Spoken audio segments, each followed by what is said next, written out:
ప్రత్యేక కేసుల్లో ఇంటి వద్దే ఎఫ్ఐఆర్ అట. తెలంగాణ పోలీసుల కీలక నిర్ణయం అట. మీరు ఫస్ట్ పోలీస్ స్టేషన్కి వస్తే ఎఫ్ఐఆర్ చేయరి, మిగతా తర్వాత చూద్దాం. కానీ ఇంటి వద్ద ఎఫ్ఐఆర్ తర్వాత చేద్దరు, కానీ ఫస్ట్ పోలీస్ స్టేషన్కి వచ్చి కేసు పెడితే ఫస్ట్ ఎఫ్ఐఆర్ నమోదు చేయండి బాస్. ఆ పని చేయరు. అవతల నిందితుడితోటి వానితోని చేతులు కలిపి ములాఖత్ అయి ఏదో నాన్ బెయిలబుల్ సెక్షన్స్ పెడతారు. చివరికి మళ్ళీ కోర్టులకు వెళ్తే ఇదేంది ఈ సెక్షన్ పెట్టి నాన్ బెయిలబుల్ సెక్షన్లు పెట్టానంటే అప్పుడు యాడ్ చేస్తారు. అయినా కూడా అరెస్ట్ చేయరు. ఇట్లాంటి కొన్ని వందల కేసులు చూపిస్తాను నేను.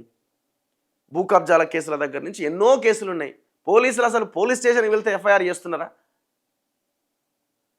పోలీస్ స్టేషన్కి వెళ్తే ఎఫ్ఐఆర్ చేయకుండా నిందితుడితో కలిసిపోయి బాధితుడిని అన్యాయం చేసి ఇంత వ్యవహారం చేస్తున్న మీరట ఇంటి దగ్గర నుంచి ఎఫ్ఐఆర్ నమోదు చేస్తారట. ఎవరి చెవులో పూలు పెడుతున్నారు? జనాలంత అమాయకులు అనుకుంటున్నారా? ఈ డ్రామాలు ఎందుకు? ఫస్ట్ మీరు పోలీస్ స్టేషన్కి వస్తే సరైన కేసు పెట్టడానికి మీరు ప్రయత్నం చేయండి. కొన్ని ప్రత్యేక నేరాల్లో బాధితులు పోలీస్ స్టేషన్కి వెళ్ళి ఫిర్యాదు చేయాల్సిన అవసరం లేకుండానే వారి ఇంటికే వెళ్ళి కేసు నమోదు చేయాలని రాష్ట్ర పోలీస్ శాఖ నిర్ణయించింది. తీవ్రమైన నేరం బారిన పడినప్పుడు బాధితులు మానసిక ఒత్తిడికి లోనయ్యే అవకాశం ఉన్న దృష్ట్యా ఈ సౌలభ్యం కల్పించబోతున్నదట.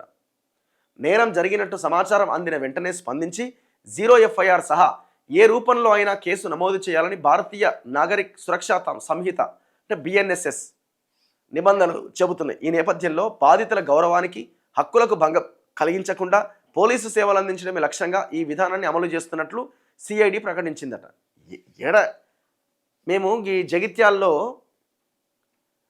బిట్కాయిన్ ద్వారా మోసపోయినాం, నిందితులంతా ఎన్నే తిరుగుతున్నారు జగిత్యాలలో అని 6వ నెలలో పోయి కంప్లైంట్ ఇచ్చిన ఒక బాధితుడు. ఇంతవరకు ఎఫ్ఐఆర్ కాలే.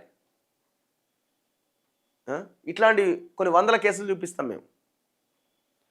ఈ SC ST బీసీల మీద దాడులు జరిగిన క్రమంలో చాలా వాటిల్లో కేసులు నమోదైతలేవు.